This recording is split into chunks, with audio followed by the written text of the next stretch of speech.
Boa tarde, tudo bem com vocês? Estou gravando um vídeo aqui que eu vou postar no meu Instagram. Eu tentei fazer uma live no Instagram, só que toda hora o vídeo encerrava sem eu terminar. Nesse vídeo eu vou falar: é possível entender Deus?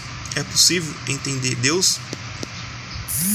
Se a gente for olhar com um olhar científico, a gente vai ter alguns problemas, porque Deus é uma ideia e toda ideia ela é abstrata. Então a ideia de Deus também é abstrata, e a ciência trabalha com aquilo que é tangível, aquilo que é palpável, porque a ciência ela tem o seu método científico baseado no empirismo, que é na experiência, e eu não conseguiria levar Deus para um laboratório e trabalhar Deus em um laboratório. Como é que eu vou colocar Deus em um tubo de ensaio? Não tem como.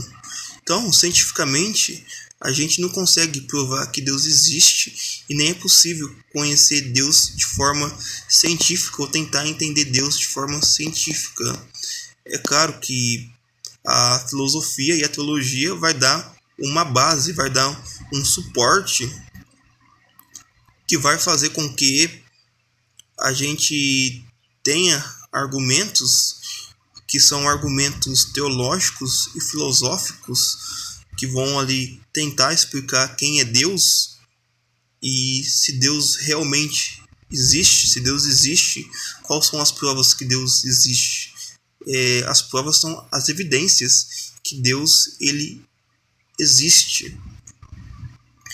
Na filosofia tem uma área muito legal chamada metafísica, que vai estudar a questão do ser, o que é o ser, e também vai estudar questões sobre a existência de Deus, quem é Deus e o que é Deus. E Deus, ele não é só estudado ali na metafísica, mas boa parte ali, principalmente na metafísica, ele também vai ser estudado na filosofia de Platão, que ele vai falar ali do demiurgo, que seria ali o Deus criador de todas as coisas, e que ele estaria no mundo das ideias. A filosofia medieval, nós temos a patrística e a escolástica. Nós temos duas escolas filosóficas, duas linhas de pensamentos. Nós temos o Santo Agostinho e o São Tomás de Aquino, que são os dois principais pensadores. E a gente também tem a filosofia moderna e a filosofia contemporânea, que a questão ali de Deus ganhou um outro teor, um teor mais cético.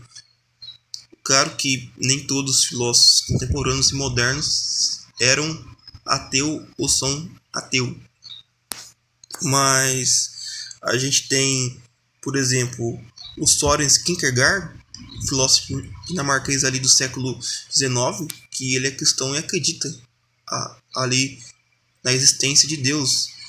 Nós temos o Dostoiévski, filósofo russo. Ele tem uma frase interessantíssima. A frase dele é assim: se Deus não existe, tudo me é permitido. E essa frase ela é muito pertinente, porque nos faz refletir: se Deus não existe, então eu não tenho que prestar conta a alguém, a um ser superior, porque se Deus existe, a gente tem, se a gente for pensar de forma lógica, que prestar conta a esse Deus. Agora, se Deus não existe, então eu posso fazer o que eu quiser, eu faço o que eu quero, porque Deus não existe. E se a gente pegar a história da humanidade, os padrões de vida está baseado em Deus. Agora, se a gente nega a existência de Deus, tira Deus de cena, então não existe o bem e o mal. O bem e o mal é relativo. Não existe o certo e o errado. Então, se Deus não existe, tudo me é permitido. É claro que alguns filósofos vão contestar essa ideia.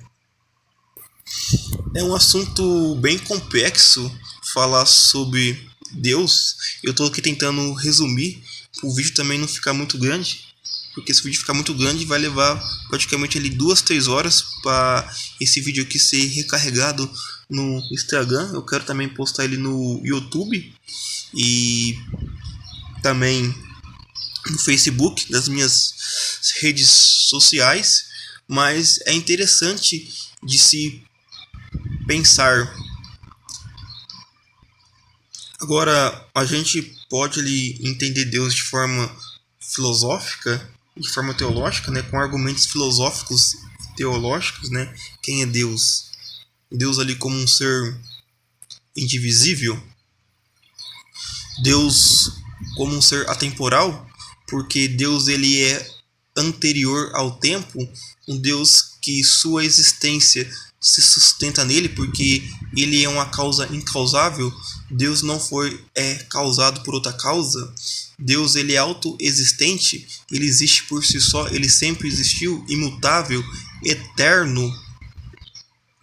Ele é um ser que não dá para compreender porque ele está acima da mente, da razão humana, e nós somos limitados e esse Deus é limitado.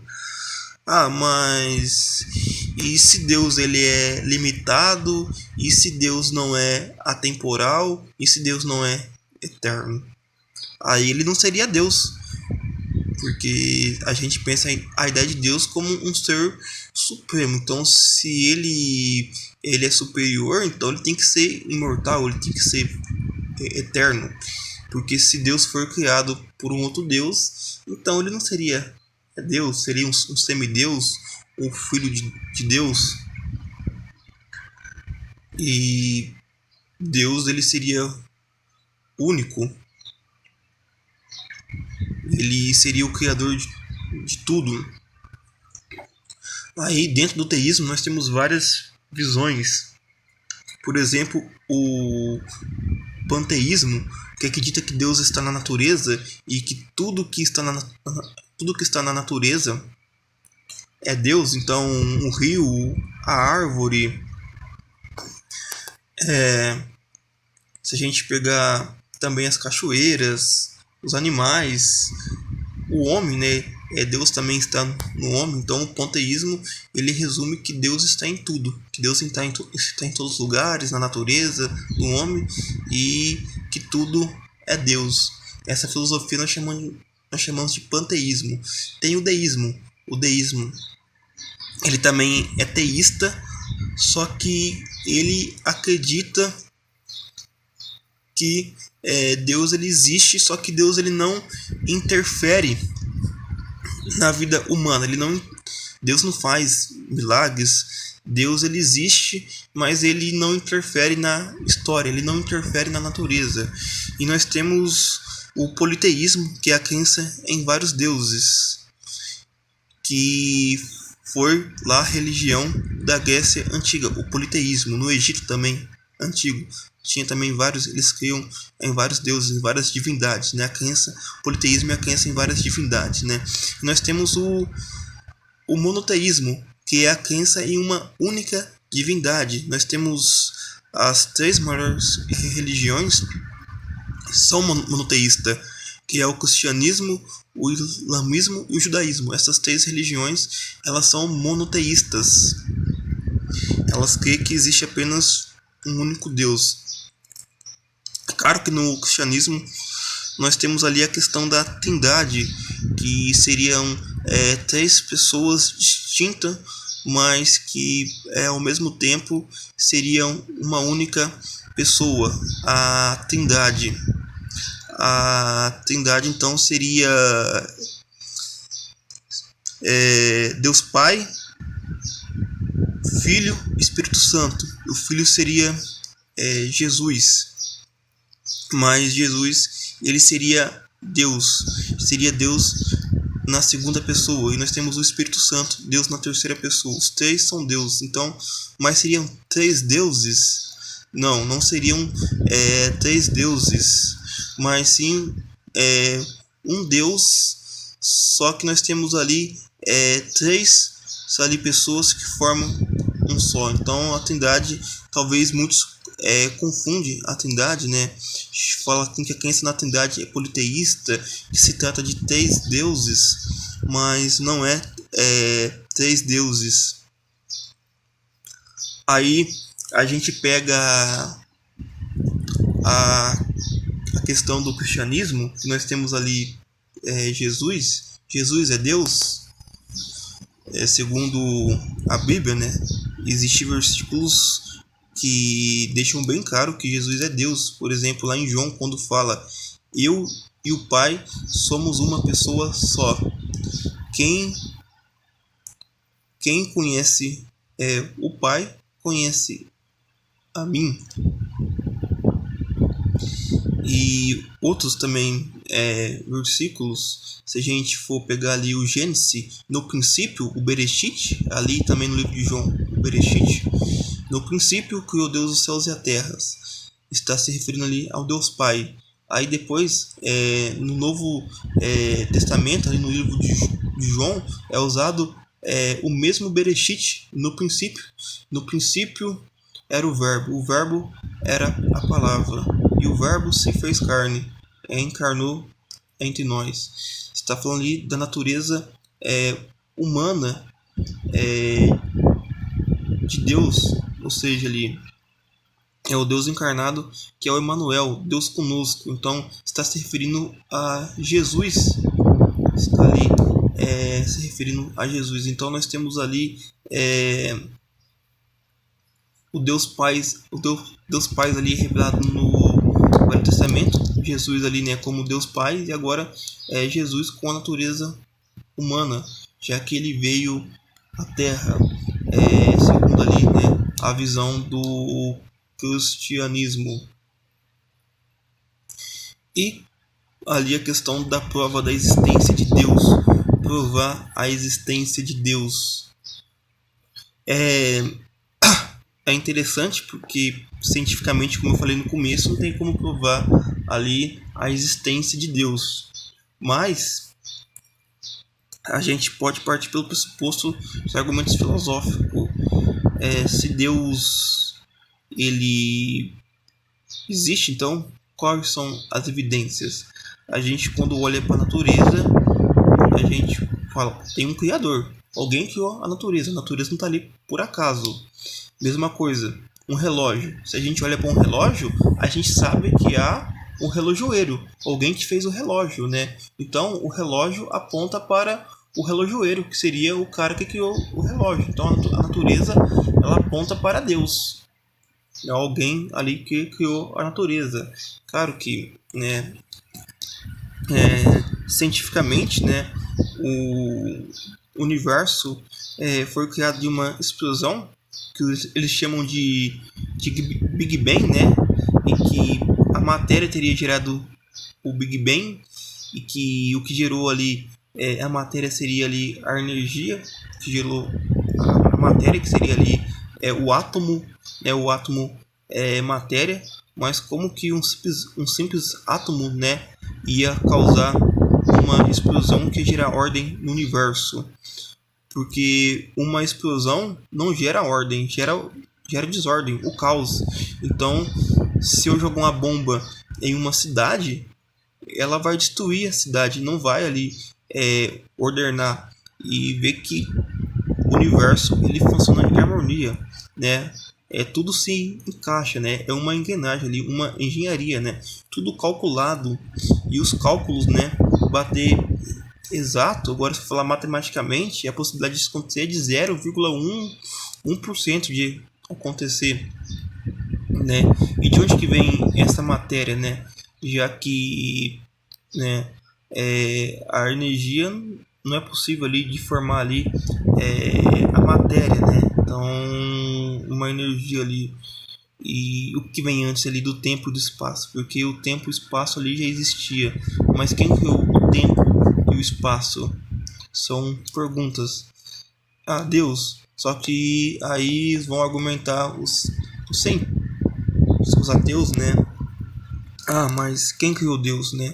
Só que se a gente for para pensar, uma causa cria outra causa, e essa causa vai gerar uma outra causa. Vai haver uma sequência ininterrupta. A gente tem que botar, é lógico que tem ali um fim. Uma causa que seja incausável, que gerou todas as outras causas. Uma causa que é sustentada por si mesmo e que gerou as outras causas. E uma causa que é incausável e gerou as outras causas, a gente chama de Deus. Então Deus seria a causa incausável. É um argumento cosmológico ali, né?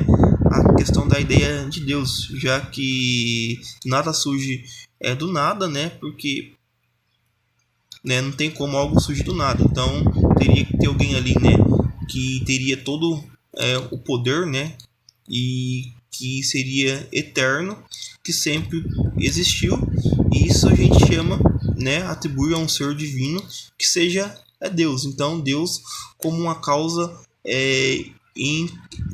incausável, né? Aí nós podemos usar também o argumento, né, da moral, né, que é um argumento ali antropológico, porque a nossa consciência nos acusa, né, quando a gente faz algo que é errado. Como que eu sei o certo e o errado? Porque isso está na minha consciência, né? Porque se eu faço algo errado, a minha consciência vai pesar, aquilo fica na minha consciência. E daí então a gente tem a ideia, né, da existência de um legislador, né, de um juiz que colocou isso na consciência do homem. Voltando lá para o Dostoiévski, se Deus não existe, tudo me é permitido. Como que eu sei que aquilo é certo e que aquilo é errado? Como que eu sei que minhas ações, isso é certo e isso é errado, né? Apesar que muitos vão falar, não, mas eu não preciso de Deus para saber o que é certo e o que é errado. Mas como que você chegou a essa conclusão que isso é errado e que isso é certo? Aí que eu pergunto, e por que a nossa consciência sempre nos acusa quando fazemos algo errado? Então a gente tem a nossa consciência sabe o que é certo e o que é errado, né? A nossa consciência, ela, se a gente for argumentar, seria uma evidência de Deus, que Deus ali criou ali a consciência. O homem tem ali a consciência para saber o que é certo e o que é errado. Tem coisas que a gente ali não teria como saber se é certo ou errado. Então existe um juiz, um legislador. Então, pessoal, é isso, né? Falando um pouco aqui sobre ciência, filosofia. Até a próxima. Eu vou postar lá no Instagram e vocês curtem lá. Quem puder lá assistir o vídeo, curtir. Conhecimento tem que ser divulgado. Até mais, pessoal. Deus abençoe a todos.